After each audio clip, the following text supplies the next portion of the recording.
حج کے مہینے کے پہلے 10 دن ان ایام کی بڑی فضیلت ہے، یاد رکھیے۔ پہلے ذی الحجہ سے لے کر یوم النحر، مطلب 1 تاریخ سے لے کر 10، اور 10 کے دن ہم کیا مناتے ہیں؟ عید مناتے ہیں، یاد رکھیے، بقرعید جس کو کہتے ہیں عام زبان میں، ٹھیک ہے؟ تو یہ 10 دن کی فضیلت کیا ہے اس کی طرف ہم بڑھتے ہیں۔ تو ذی الحجہ کے پہلے 10 دن کی فضیلت کے تعلق سے نبی اکرم صلی اللہ علیہ وسلم فرماتے ہیں، صحیح بخاری کی روایت ہے، غور سے سنیے کتنی فضیلت ہے ان دنوں کی، جس کو ہم بہت ایزی، بہت آسان اور بہت معمولی سمجھتے ہیں۔ حدیث کے الفاظ ہے، ذی الحجہ کے ابتدائی 10 دنوں کے مقابلے میں دوسرے کوئی ایام ایسے نہیں جن میں نیک عمل اللہ کو ان دنوں سے زیادہ محبوب ہو۔ مطلب ذی الحجہ کی پہلی 10 تاریخ میں جو اعمال انسان کرتا ہے اللہ کو اتنے پسند ہے کہ اتنا پسند اللہ کو باقی دوسرے دنوں میں کیے گئے اعمال محبوب نہیں ہیں۔ صحابہ کرام نے عرض کیا، اللہ کے رسول صلی اللہ علیہ وسلم کیا جہاد بھی نہیں؟ تو فرمایا اللہ کی راہ میں جہاد بھی افضل نہیں ہے۔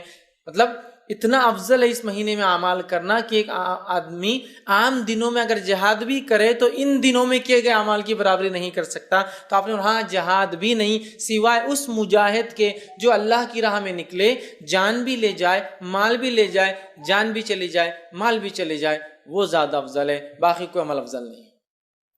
مطلب ذی الحجہ کے پہلے 10 دن میں آپ جو عمل کریں گے وہ عمل جہاد سے بھی زیادہ افضل ہے۔ صرف اس مجاہد کے مقابلے میں ہمارا عمل کم ہوگا ان 10 دنوں کا جو مجاہد جان مال دونوں لے کے جائے اور کھپا دے، مطلب ختم ہو جائے، ورنہ باقی سارے اعمال ان دنوں میں افضل ہے۔ تو گویا پتہ چلا ان دنوں میں کیے گئے اعمال سب سے افضل ہے، یاد رکھیے سب سے افضل ہے۔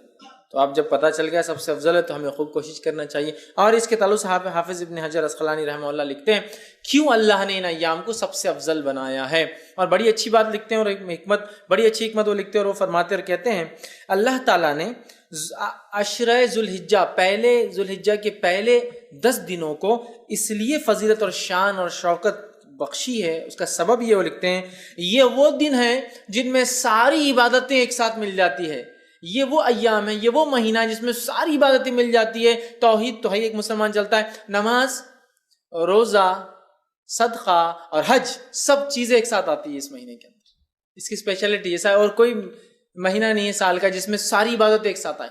آپ بولیں گے روزہ کہاں سے آ گیا؟ میں آگے آ رہا ہوں روزے کی طرف۔ اس دن نفل روزہ رکھ سکتے ہیں آپ ان 10 دنوں کے اندر، آگے میں رکھوں گا انشاءاللہ۔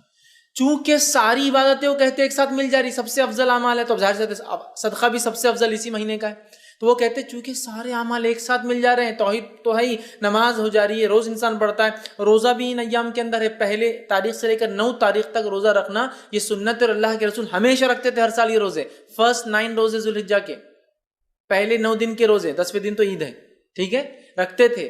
تو روزہ